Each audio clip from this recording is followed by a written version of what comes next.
I'm not going to bellyache about taxes, but I'm going to tell you which corporations get away with bloody murder. They pay no or low taxes.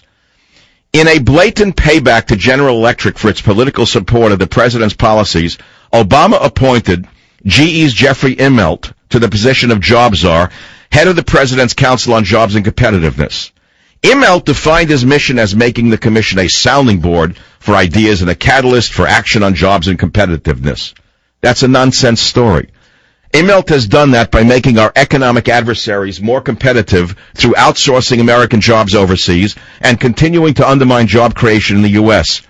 You see, under Obama's and Immelt's leadership, the U.S. has dropped to fifth place in economic competitiveness. Now, Immelt of GE, who owns MSNBC, where those vile street creatures come out of the swamp every night to overwhelm the American middle class with their double talk and lies, Immelt is no friend of the United States. In fact, Immelt's business dealings favor China over the U.S., and the president's appointment of Immelt may actually be another way Obama helps China gain a competitive advantage in its economic war with the United States. You want examples?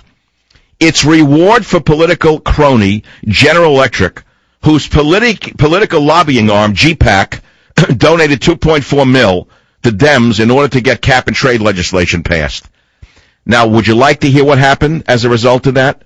I'm reading to you from Trickle-Down Tyranny. I'm not going to read you the whole pages, but I'm going to tell you which corporations get away with murder. I'll tell you what GE did. I'll tell you more about what your new job czar did. Shortly after he was given the job czar, Jeff Immelt, struck a deal with China to manufacture engines in China, putting American aviation know-how into the hands of our biggest creditor and one of our strongest economic and military foes. In my day, this kind of technology transfer would have been investigated by the FBI. This treasonous technology transfer followed Immelt's announcement that he was moving GE's 115-year-old X-ray business headquarters from Wisconsin to Beijing as part of GE's Spring Wind initiative to develop more medical products and services in China. He killed a 115-year-old X-ray business in Wisconsin. GE invested $2 billion in China, which included hiring 65 engineers and additional support staff in its new China facility. But that's not the end of it. Again, if you were a young woman, a young man, out of college 5 years, struggling on a low salary, rushing home at work tonight, in the dark, would you give a damn about taxing the rich? No. You'd say, tax them, screw them, I don't care. But if someone gave you a piece of paper and said, how do you feel about GE paying low or no taxes? How do you feel about Microsoft? How do you feel about all these other companies paying no taxes because they supported Obama? How would you feel about that? They'd say, sure, I want to close those loopholes. So let me pause for a minute on the Savage Nation. This information about tax dodging by major corporations is in my book, Trickle-Down Tyranny. I published it 6 months ago. Why has John Boehner not said the words GE or Microsoft once? Why has John Boehner not said close the loopholes for major corporations?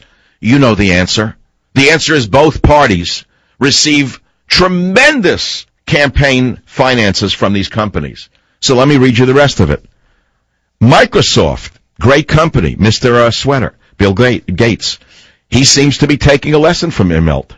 Gates was in discussions with the China Nuclear Corporation to have his company TerraPower locate a manufacturing facility in China and cooperatively develop Generation 4 nuclear power reactors in China. Under job czar Jeff Immelt's leadership, GE had laid off 21,000 of its American factories from 07 to 09. Less than half of GE's workforce remains in the United States.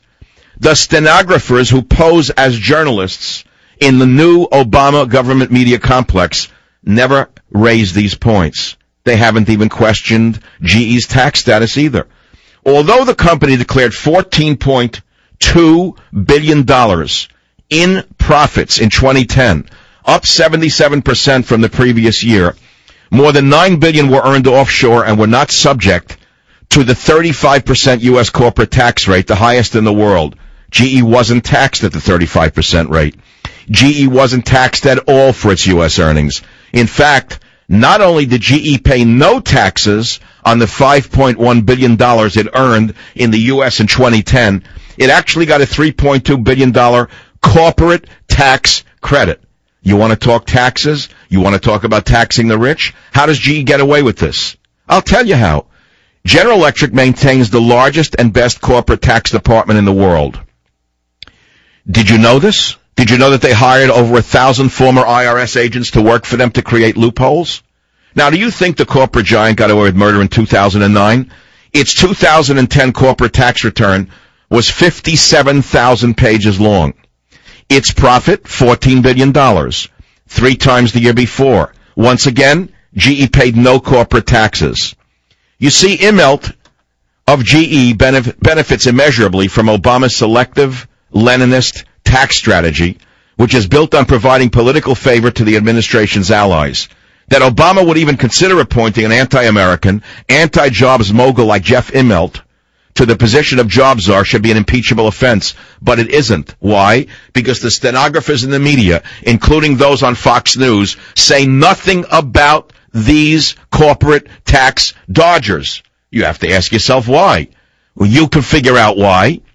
When I come back on the Savage Nation, Immelt and GE, you will find, are not alone in their ability to evade taxes. I will name the dozens of other companies that have paid almost no federal taxes for the past 3 years on the Savage Nation.